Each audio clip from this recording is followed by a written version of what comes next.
ഈ രണ്ട് കമൻസാണ് ഞാൻ ഈ വീഡിയോയിലുള്ള മെയിൻ കാരണം. ഞാൻ ഒരു വർഷം മുമ്പ് ഓബൻ റോറിൻ്റെ ഈസി ഉപയോഗിച്ചിരുന്ന ആളാണ്. ഞാനിപ്പോൾ റീസെൻ്റ്ലി വണ്ടി കൊടുത്തു. ഇപ്പോൾ അവരുടെ തന്നെ പുതിയ വണ്ടിയായ ഓബൻ റോർ ഇവോ ലോഞ്ച് ആയിട്ടുണ്ട്. അതിൻ്റെ ഈ ഒരു പ്രൈസ് കണ്ടിട്ട് ഒരുപാട് പേര് ബുക്ക് ചെയ്യുന്നുണ്ട്, ഒരുപാട് പേര് മെസ്സേജ് ഇടുന്നുണ്ട്, ഇത് എടുക്കുന്നതുകൊണ്ട് നല്ലതാണോ, എന്താണ് ഒപ്പീനിയൻ പറയാനായിട്ട്. ഫസ്റ്റ് തന്നെ ഞാൻ ഈ ഒരു കമൻറ്റ് റിപ്ലൈ തരാം. ഞാൻ ആ വണ്ടി എടുത്തിട്ട് കുറച്ച് റിവ്യൂസ് ഇട്ടായിരുന്നു, കുറച്ച് വീഡിയോസ് ഇട്ടായിരുന്നു. അത് കണ്ടിട്ട് കുറേ പേരുണ്ട് ചോദിച്ച് വണ്ടി എടുത്തവരുണ്ട്, എടുക്കാതെ പോയവരുണ്ട്. എടുത്തതിൽ കൂടുതൽ പേര് ഹാപ്പി തന്നെയാണ്. ഞാൻ പക്ഷേ വണ്ടി കൊടുത്തതിന് ശേഷം ആണ് ആൾക്കാർ ഇങ്ങനെ ഒരു കമൻറ്റ് ഇടാൻ തുടങ്ങിയത്. അപ്പോൾ ഞാൻ വണ്ടി കൊടുക്കാൻ കുറേ കാരണങ്ങളുണ്ട്. ഒന്ന്, ഫിനാൻഷ്യലായിട്ട് കുറച്ച് ഫണ്ടിൻ്റെ ആവശ്യം വന്നായിരുന്നു. പിന്നെ എനിക്ക് വണ്ടി കൊടുത്താൽ കൊള്ളാമെന്ന് തോന്നിച്ച കുറച്ച് കാര്യങ്ങളുണ്ട്, അത് ഞാൻ വഴിയെ പറയാം. ആദ്യമേ തന്നെ ഓബൻ റോർ ഇവോയും എൻ്റെ പഴയ വരുന്ന വണ്ടിയായിട്ടുള്ള ഡിഫറൻസ് ഞാൻ പറഞ്ഞുതരാം. ഒന്നാമത് ഈ ഒരു ചെയിൻ ഡ്രൈവാണ് ഈ വണ്ടി. സത്യം പറഞ്ഞാൽ എനിക്കതൊരു നെഗറ്റീവ് ആയിട്ടാണ് തോന്നിയത്. മീൻസ് 9000 അറൗണ്ട് കിലോമീറ്റർ ഞാൻ എൻ്റെ വണ്ടി ഓടിച്ചിട്ടുണ്ട്. ആ വണ്ടി ബെൽറ്റ് ആയിരുന്നു കേട്ടോ. ബെൽറ്റിൽ ഒരു മെയിൻ്റനൻസ് ഇതുവരെ വന്നിട്ടില്ല. ഞാൻ കൂടുതലും ഫാസ്റ്റ് ആയിട്ടാണ് ഓടിക്കുന്നത്. ഹൈവേയിലൊക്കെ നല്ല സ്പീഡിൽ കണ്ടിന്യൂസ് ഓടിച്ചിട്ടുണ്ട്. സിറ്റിയിലൊക്കെ നല്ല ഹാവക് മോഡ് ഇട്ട് നല്ല സ്പീഡിൽ കയറി പോകാറാണ് പതിവ്. എന്നിട്ടും അത്രയും ടോർക്ക് ഉണ്ടായിട്ടും അതിൻ്റെ ബെൽറ്റിന് ഒരു കംപ്ലൈൻറ്റ് വന്നിട്ടില്ല. ഒരു 20-24 കിലോമീറ്റർ ഓടിയ വണ്ടിയും ഫസ്റ്റ് ഇട്ട ബെൽറ്റ് തന്നിട്ട് ഓടുന്ന വണ്ടികളുണ്ട്. അപ്പോൾ വേറെ മെയിൻ്റനൻസ് അതിനകത്ത് ഒന്നുമില്ല, ഒരു സാധനം ചെയ്യേണ്ട ആവശ്യമില്ല. ഇതേ സമയത്ത് ഒരു ചെയിൻ ആണെങ്കിൽ 16 കിലോമീറ്റർ ആകുമ്പോൾ നമ്മൾ എത്ര പ്രാവശ്യം ലൂബ് ചെയ്യണം, ടൈറ്റ് ചെയ്യണം. അപ്പോൾ അതിൻ്റെ ചെയിൻ നോയ്സ് ഇതൊക്കെ ഉണ്ട്. അപ്പോൾ അത് വെച്ച് നോക്കുമ്പോൾ എനിക്ക് സിറ്റി യൂസിനുള്ള വണ്ടി ആയതുകൊണ്ട് കൺവീനിയൻ്റ് ആയിട്ട് തോന്നിയ ബെൽറ്റാണ്. അടുത്തത് ഇതിൻ്റെ റൈഡിങ്, അതിൻ്റെ ഹൈറ്റിന് ചെറിയ വ്യത്യാസമുണ്ട്, അതൊരു പോസിറ്റീവായിട്ട് തോന്നി ഇവോയ്ക്ക്. പിന്നെ ഉള്ളത് ഇതിൻ്റെ റേഞ്ച് കുറച്ച് കൂടിയിട്ടുണ്ട്. പിന്നെ ഒരു കാര്യം എനിക്ക് ഇതിനകത്ത് കറക്റ്റ് ക്ലിയർ ആവാത്തത്, അത് നമ്മൾ ചെക്ക് ചെയ്ത് നോക്കിയാലേ അറിയാൻ പറ്റുള്ളൂ, ഒരു പുതിയ മോഡ് കൂടെ വന്നിട്ടുണ്ട്. ആ ഒരു മോഡിലാണ് അവർ ഈ പറഞ്ഞ റേഞ്ച് കിട്ടുന്നത്. അതായത് ഇക്കോയ്ക്കും താഴെ ഒരു മോഡ് വന്നിട്ടുണ്ട്. പക്ഷേ മെയിനായിട്ട് ശ്രദ്ധിക്കേണ്ടത് അത് എത്ര സ്പീഡിൽ ഓടുന്നു നോക്കണം. കാരണം എൻ്റെ വണ്ടിയിൽ ഇക്കോ 43 കിലോമീറ്റർ പെർ അവർ എന്തോളം മാക്സിമം സ്പീഡ്. അപ്പോൾ അത് ഈ വണ്ടിക്ക് ക്ലെയിം ചെയ്ത് 140 കിലോമീറ്ററാണ് റേഞ്ച്. അപ്പോൾ ഈ 140 റേഞ്ച് കിട്ടണമെങ്കിൽ നമ്മളൊരു 43 കിലോമീറ്റർ പെർ അവർ സ്പീഡിൽ ഓടിക്കണം. അത് ഭയങ്കര കുറവാണ്. ഇപ്പോൾ ഡെയിലി ഓഫീസിലൊക്കെ പോകുന്ന ആളാണെങ്കിലും എന്തെങ്കിലും ആവശ്യത്തിന് പോകുന്നതാണെങ്കിലും സ്പീഡിന് പോകാമെന്ന് വിചാരിച്ചാൽ ആ മോഡിൽ പറ്റത്തില്ല. കറക്റ്റ് ഓടി എത്തുന്ന ദൂരം ആണ് നിങ്ങൾ ആ കാൽക്കുലേഷനെ വണ്ടി എടുക്കുന്നതെങ്കിൽ ആ ഒരു സ്പീഡിൽ ഓടിക്കേണ്ടി വരും. അതൊരു നെഗറ്റീവ് എന്ന് പറയാൻ പറ്റില്ല. പക്ഷേ നിങ്ങൾ വണ്ടി എടുക്കുമ്പോൾ ഒരു എന്താ പറയുക, ഇക്കോയിലുള്ള റേഞ്ച് നോക്കി വണ്ടി എടുക്കരുത്. നിങ്ങളൊരു സിറ്റി, ഞാൻ പറഞ്ഞത് സിറ്റി 3 മോഡുണ്ട്, ഇക്കോ, സിറ്റി, ഹാവോക്ക്. അതിനകത്ത് സിറ്റി അല്ലെങ്കിൽ ഹാവോക്ക് നോക്കിയാൽ നിങ്ങൾ വണ്ടി എടുക്കാവുള്ളൂ, ആ ഒരു മോഡിൽ ഓടിക്കാവുന്ന രീതിയിൽ. ഇവരുടെ വണ്ടിയുടെ കുറച്ച് പോസിറ്റീവ്സ് ഞാൻ പറഞ്ഞുതരാം. ഒന്നാമത്തത് ഇവരുടെ ബൈക്കിൻ്റെയൊക്കെ റൈഡിങ് പോസ്റ്റർ അടിപൊളിയാണ്, നല്ല കംഫർട്ടബിൾ ആയിട്ട് പോകാൻ പറ്റും. ക്ഷീണമൊന്നും തോന്നുന്നില്ല, സ്കൂട്ടറിനേക്കാളും എന്തുകൊണ്ടും ബെറ്റർ ആണ്. പിന്നെ ഉള്ളത് ഇവർ പറയുന്ന റേഞ്ച് ഏകദേശം കറക്റ്റ് തന്നെ കിട്ടും. അത് ബാക്കിയുള്ള വണ്ടി വെച്ച് നോക്കുമ്പോൾ ഇത് പോസിറ്റീവാണ്. അത് എനിക്ക് തോന്നുന്നു ഇതിനും ഇപ്പോഴത്തെ വണ്ടിക്കും ഇവോയ്ക്കും സെയിം തന്നെ ആയിരിക്കും. പിന്നെ ഉള്ളത് മെയിൻ്റനൻസ് പൊതുവേ കുറവാണ്. മെയിൻ കാര്യം ഇവരുടെ ഈ എക്കണോമിക്കാണ് ഈ വണ്ടി. അത് വണ്ടിയുടെ പ്രൈസ് ആണെങ്കിലും റണ്ണിങ് കോസ്റ്റ് ആണെങ്കിലും. കാരണം വണ്ടിയുടെ പ്രൈസ് പൊതുവേ കുറവ് തന്നെ. അതിൻ്റെ കൂടെ റണ്ണിങ് കോസ്റ്റും വളരെ കുറവാണ്. അതിൽ എനർജി കൺസപ്ഷൻ ഒക്കെ വളരെ കുറവ് തന്നെയാണ്. പിന്നെ മെയിൻ്റനൻസ് കോസ്റ്റും ഇല്ല. വാറണ്ടി ഉള്ളിടത്തോളം കാലം മെയിൻ്റനൻസ് കോസ്റ്റും ഇല്ല. ഒരു പോസിറ്റീവ് പറയാനുണ്ട്, ഇതിൻ്റെ സ്പീഡ് നമുക്ക് അത്യാവശ്യം ഒരു പറയുന്ന ടോപ്പ് സ്പീഡിൽ നമുക്ക് കണ്ടിന്യൂസ് ഓടിക്കാൻ പറ്റും. ഓവർ ഹീറ്റിങ്ങോ കാര്യങ്ങളൊന്നുമില്ല. നല്ല പ്ലാനറായിട്ട് വണ്ടി പോകുന്നതുകൊണ്ട് നല്ല ഹാൻഡ്ലിങ്ങുമാണ്. അപ്പോൾ അതൊക്കെ എനിക്ക് ബെറ്റർ ആയിട്ട് തോന്നി. ഇവോയിലും സെയിം തന്നെ പ്രതീക്ഷിക്കാവുന്നതാണ്. ഗ്രൗണ്ട് ക്ലിയറൻസും നല്ലതാണ്, ബ്രേക്കിംഗ് നല്ലതാണ്. ABS ഇല്ല വണ്ടിയിൽ, പക്ഷേ സ്റ്റിൽ ആ ഒരു കോംബി ബ്രേക്ക് ഉള്ളതുകൊണ്ട് നമ്മൾ ഒന്ന് യൂസ് ടു ആയിക്കഴിഞ്ഞാൽ നല്ല ബ്രേക്കിംഗ് ആണ് വണ്ടി, നമുക്കത് കിട്ടും. അപ്പോൾ ഇത്രയൊക്കെ തന്നെയാണ് എനിക്ക് തോന്നിയിട്ടുള്ളത്. പിന്നെ സ്റ്റോക്ക് വരുന്ന ടയർ തേഞ്ഞ് പോകുന്നു കുറേ പേര് വെച്ചിട്ടുണ്ട്. ടയറൊന്നും തേഞ്ഞ് പോകത്തേ ഇല്ല. നല്ല കിടക്കുന്നത് സിയറ്റോ MRF എന്താണ് സ്റ്റോക്ക് വരുന്നത്. അത് നല്ല ലൈഫുള്ള ടയർ തന്നെയാണ്. കാരണം അതിന് മാത്രം ടോർക്ക് ആ ബാക്ക് ടയറിൽ വരുന്നില്ല, അതുകൊണ്ട് പെട്ടെന്ന് തേഞ്ഞ് പോകാനുള്ള ചാൻസ് ഇല്ല. സ്കൂട്ടർ പോലല്ല, വലിയ ടയറല്ലേ. എനിക്ക് തോന്നി കുറച്ച് നെഗറ്റീവ്സ് ഞാൻ പറഞ്ഞുതരാം. അതെനിക്ക് തോന്നുന്നു എല്ലാവർക്കും കോമൺ ആയിരിക്കും.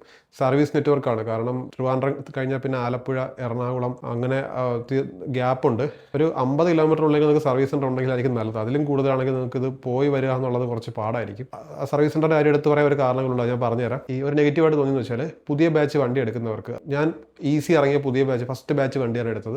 ഇപ്പോൾ കുറേ കംപ്ലയിൻറ്റ്സ് വന്നായിരുന്നു. ഓബൻ റോർ ഇവോ ബുക്ക് ചെയ്തിട്ട് ഫസ്റ്റ് ബാച്ചിന് വെയിറ്റ് ചെയ്തിരിക്കുന്നവർക്ക് കംപ്ലയിൻറ്റ് പ്രതീക്ഷിക്കാവുന്നതാണ്. കംപ്ലയിൻറ്റ് വന്നാലും ഒരു ഫ്രീ ഓഫ് കോസ്റ്റ് മാറിത്തരും. കാരണം ഞാൻ ഒരു ആദ്യത്തെ മാസം 2-3 പ്രാവശ്യം സർവീസ് സെൻ്ററിൽ പോയി ശരിയാക്കേണ്ടി വന്നു. ഫ്രീ ഓഫ് കോസ്റ്റ് ആണ്, പക്ഷേ സമയമെടുക്കും. അതുവരെ ട്രാവൽ ചെയ്ത് വരിക, ഒരു ദിവസം മൊത്തം പോക്കാണ്.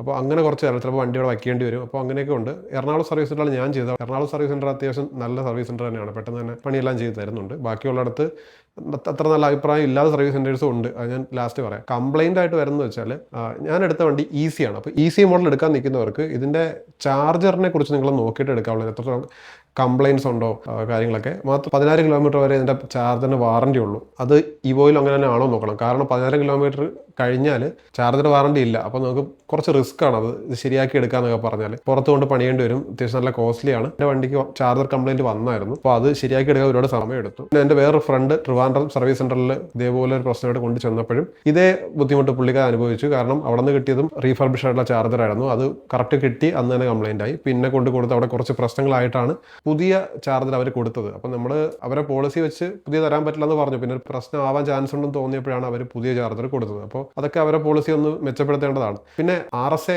മസ്റ്റായിട്ട് നിങ്ങളിപ്പോൾ ഇവോ എടുക്കണമെങ്കിൽ മസ്റ്റായിട്ട് എടുക്കണം. കാരണം എൻ്റെ വണ്ടി ഒരു വർഷത്തിലെ 3 പ്രാവശ്യം ഞാൻ RSA ബുക്ക് ചെയ്തിട്ടുണ്ട്. 4 പ്രാവശ്യം ഞാൻ RSA ബുക്ക് ചെയ്തു. ഒരു 3 പ്രാവശ്യം അവർ വന്ന് വണ്ടി പൊക്കി എടുത്തുകൊണ്ട് പോയി. കാരണം 3 പ്രാവശ്യം വണ്ടി വഴിയിൽ വെച്ച് ഓഫായി പോയി, അല്ലെങ്കിൽ ചാർജർ കംപ്ലയിൻറ്റ്, അങ്ങനെ പല കാരണങ്ങളിൽ നിന്ന് പോയി. അപ്പോൾ നിങ്ങൾക്ക് ഈ ഒരു വണ്ടിയുടെ കാര്യം എന്ന് വെച്ചാൽ ഇതേപോലത്തെ പുതിയ വണ്ടികളുടെ ഒന്നും ഒരു റിവ്യൂ ആയിട്ട് നിങ്ങൾക്ക് കിട്ടാൻ ചാൻസ് വളരെ കുറവാകും. കൂടുതൽ 90% പെയ്ഡ് പ്രൊമോഷൻസ് ആണ്. അപ്പോൾ അതൊരാൾ പറഞ്ഞുകൊണ്ടാണ് ഞാൻ ജസ്റ്റ് ഇടാമെന്ന് വിചാരിച്ചത്.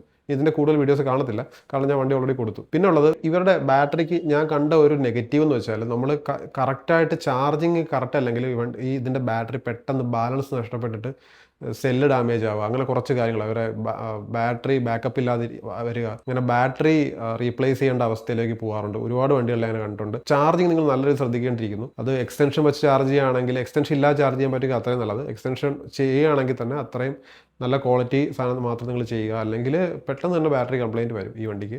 പിന്നെ ഈ വണ്ടി ആരൊക്കെ എടുക്കണമെന്ന് വെച്ചാൽ, നിങ്ങളുടെ സെക്കൻഡറി വണ്ടിയായിട്ടാണ്, ബൈക്കായിട്ടാണ് ഇത് നോക്കുന്നതെങ്കിൽ നിങ്ങൾക്കിത് എടുക്കാം. ഒരു സ്കൂട്ടർ, അറ്റ്ലീസ്റ്റ് ഒരു സ്കൂട്ടറെങ്കിലും ഉണ്ടെങ്കിൽ നിങ്ങൾക്കിത് എടുക്കാം.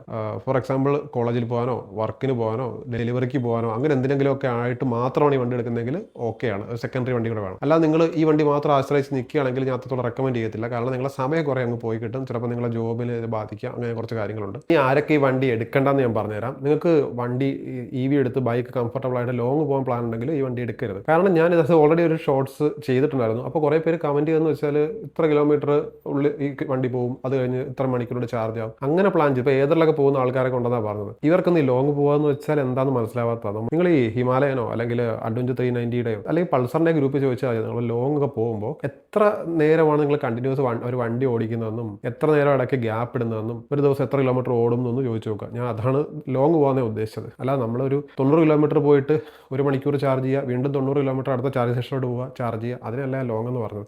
ഇത് ഒരാൾ ഓൾറെഡി കമൻറ്റ് ഇട്ടിട്ടുണ്ട്. ഇവിടെ എന്താ ട്രിവാൻഡ്രം ടു കണ്ണൂരോ എന്തോ, ഞാൻ കമൻറ്റ് പിൻ ചെയ്യാം. ഇത്രയും കിലോമീറ്റർ പുള്ളി ഒറ്റ സ്ട്രെച്ച് പോയിട്ടുണ്ട്, പക്ഷേ 1 സൈഡ് പോകാൻ 2 ദിവസം എടുക്കുമെന്നാണ് പറയുന്നത്. നോർമൽ ബൈക്കാണെങ്കിൽ 2 സൈഡ് ഒരു ദിവസം പോയിട്ട് ഈസി ആയിട്ട് വരാൻ പറ്റുന്നതാണ്. അപ്പോൾ ആ ഒരു ഇത്രയും ടൈം ഇവിടെ വേസ്റ്റ് ആകും എന്നുള്ളതാണ് എൻ്റെ ഒപ്പീനിയനിൽ. നിങ്ങൾ ഇത്രയും സമയം എടുത്ത് ഇത്രയും ദൂരം പോകുന്നേക്കാളും ട്രെയിനിൽ പോയാൽ പോരെ, അല്ലെങ്കിൽ ഒരു ഡീസൽ കാറിൽ പോയാൽ തന്നെ ഓക്കെ, നിങ്ങൾ സമയം അത്ര ലാഭം, ഒരു ദിവസം ലാഭിക്കില്ലേ. അപ്പോൾ ഓക്കെ, എന്താവട്ടെ, ടൈം അത്രയും ഉള്ളവർക്ക് കുഴപ്പമില്ല. പിന്നെ നമ്മൾ ഒരു എന്താ പറയുന്നത്, റേഞ്ച് ആങ്സൈറ്റി, വണ്ടി കംപ്ലയിൻ്റ് ആകുമെന്നുള്ള പ്രശ്നം, പിന്നെ ഞായറാഴ്ചകളിൽ പോയാൽ RSA കിട്ടുമെന്നുള്ള പ്രശ്നം, സർവീസ് സെൻ്റർ ഞായറാഴ്ചയില്ല, ട്രിപ്പ് പോകുന്ന കാര്യം, അങ്ങനെ ഇഷ്യൂ. അപ്പോൾ അതുകൊണ്ട് ട്രിപ്പിന് ഞാൻ ഒരിക്കലും റെക്കമെൻഡ് ചെയ്യില്ല. ഞാൻ പോയി പണിയിട്ടുള്ളതാണ്, അപ്പോൾ ഞാനത് റെക്കമെൻഡ് ചെയ്യുന്നില്ല. വണ്ടി എടുത്ത് മോഡിഫൈ ചെയ്യാനൊക്കെ പ്ലാൻ ഉണ്ടെങ്കിൽ ഇലക്ട്രിക്കലി ഒന്നും ഇതിനകത്ത് മോഡിഫൈ ചെയ്യാൻ പറ്റത്തില്ല. അങ്ങനെ ഒരു പ്രശ്നമുണ്ട്. അതുകൊണ്ട് എക്സ്ട്രാ ഹോണൊക്കെ പോലെ വയ്ക്കുന്നതെങ്കിൽ തന്നെ ശ്രദ്ധിക്കണം. അങ്ങനെയൊക്കെ വയർ കട്ടിങ്ങോ എക്സ്ട്രാ ഇലക്ട്രിക്കൽ ആക്സറീസ് ഒന്നും വയ്ക്കാൻ പാടില്ല. കംഫർട്ട്, പില്യൻ കൂടെ ഇരുന്ന് പോകുമ്പോൾ കംഫർട്ട് അതി കുറവാണ്. കാരണം സീറ്റിൻ്റെ ഷേപ്പ് വെച്ച് നോക്കുമ്പോൾ ആൾ നിരങ്ങി നമ്മളടുത്ത് വന്നിരിക്കും ബ്രേക്കൊക്കെ ചെയ്യുമ്പോൾ. അപ്പോൾ ലോങ് പോകുമ്പോൾ, അത് ലോങ് മീൻസ് ഒരു 10-80 കിലോമീറ്ററൊക്കെ ആളെ ബാക്കിൽ വെച്ച് പോവുകയാണെങ്കിലൊക്കെ നമുക്ക് നല്ല കംഫർട്ട് കുറവ് ഫീൽ ചെയ്യും. ഓടിക്കുന്ന ആൾക്കും അതൊരു ചെറിയ ബുദ്ധിമുട്ടാവും. ചെറിയ ദൂരം സിറ്റി യൂസ്, സിംഗിൾ യൂസിനൊന്നും ഒരു കുഴപ്പമില്ല. പോസിറ്റീവായിട്ട് തോന്നിയ കാര്യം ജെന്യൂനായിട്ട് പറഞ്ഞേ ഉള്ളൂ. കാരണം അവസാനം ഞാൻ ലാസ്റ്റ് പറ്റിച്ചെന്ന് പറയുന്നത് എൻ്റെ ജെന്യൂൻ ഒപ്പീനിയൻ. ഞാൻ ഓരോ വീഡിയോസ് ഇട്ടത് കാരണം വണ്ടി എടുത്ത സമയത്ത് ഞാൻ ഓൾറെഡി പറഞ്ഞു റിസ്ക് എടുത്താണ് വണ്ടി എടുക്കുന്നതെന്ന്. പക്ഷെ അത് വല്ലാത്ത റിസ്ക് ആയിപ്പോയി. അപ്പോൾ ഈ വണ്ടി ഞാൻ കൊടുത്തപ്പോൾ ഉള്ള വാല്യൂ കൂടെ ഞാൻ പറഞ്ഞായിരുന്നു. വണ്ടി ഞാൻ എടുത്തപ്പോൾ 1,53,000 എന്തോ ആ റേഞ്ച് എന്തോ ആയിരുന്നു. വണ്ടി കൊടുത്തപ്പോൾ 90,000 താഴെ, അത് 90,000 താഴെ എനിക്ക് കിട്ടിയത്. അതുകൊണ്ട് ഏകദേശം ഒരു പകുതിയോളം വില കുറഞ്ഞു. അപ്പോൾ നിങ്ങൾ EV എടുക്കുക, അതുകൊണ്ട് നിങ്ങൾ ഇവോ എന്നല്ല ഏത് വണ്ടി എടുക്കുകയാണെങ്കിൽ നിങ്ങൾ പെട്ടെന്ന് വണ്ടി മാറ്റാമെന്നുള്ള പ്ലാൻ വെച്ച് എടുക്കരുത്. നിങ്ങൾക്ക് ഭയങ്കര നഷ്ടമായി പോകും. ഇത്രയാണ് എനിക്ക് തോന്നിയിട്ടുള്ള കാര്യം. പിന്നെ ഒബൻറോർ ഇവോ ഇപ്പോൾ നല്ല പ്രൈസിൽ കിടപ്പുണ്ട്. പക്ഷേ നമുക്ക് ഒരു വണ്ടിയുടെ ഉണ്ടെങ്കിൽ റിസ്ക് എടുത്തൊക്കെ വേണമെങ്കിൽ വാങ്ങാം. പക്ഷേ ഏറ്റവും സേഫായിട്ട് നോക്കുകയാണെങ്കിൽ ഞാൻ പറഞ്ഞൊരു 3 മാസമൊക്കെ ഒന്ന് വെയിറ്റ് ചെയ്ത് ആ വണ്ടി ഇറങ്ങിയിട്ട് റിവ്യൂ നോക്കിയിട്ട് എടുക്കുന്നതായിരിക്കും നല്ലത്. വണ്ടി മോശമൊന്നുമില്ല, പക്ഷേ ഇതേപോലെ ചെറിയ ചെറിയ കംപ്ലയിൻറ്റ്സ് വരുമ്പോൾ ചിലപ്പോൾ നിങ്ങൾ വണ്ടിയൊക്കെ വെറുത്തു പോകുന്ന അവസ്ഥ വരും. അപ്പോൾ അങ്ങനെ വരാതിരിക്കാനാണ് ഞാൻ പറഞ്ഞത്. അപ്പോൾ ഇത്രയൊക്കെ ഉള്ളൂ വണ്ടിയിൽ എനിക്ക് തോന്നിയ കാര്യം, ഇത്രയൊക്കെ ഉള്ളൂ. ഇനി ഇവോ ആരെങ്കിലും എനിക്ക് അറിയാവുന്ന ക്ലോസ് ആയിട്ടുള്ള ആൾ എടുക്കുന്നെങ്കിൽ ഞാൻ അതിൻ്റെ ഒരു ഡീറ്റെയിൽ റിവ്യൂ ചെയ്യാം. അല്ലാതെ കാരണം ഒരു പ്രാവശ്യം ഈ പണി കിട്ടിയതാണ്, അതുകൊണ്ട് കൂടുതൽ വീഡിയോ ചെയ്യുന്നില്ല. അപ്പോൾ അടുത്ത വീഡിയോ കാണാം.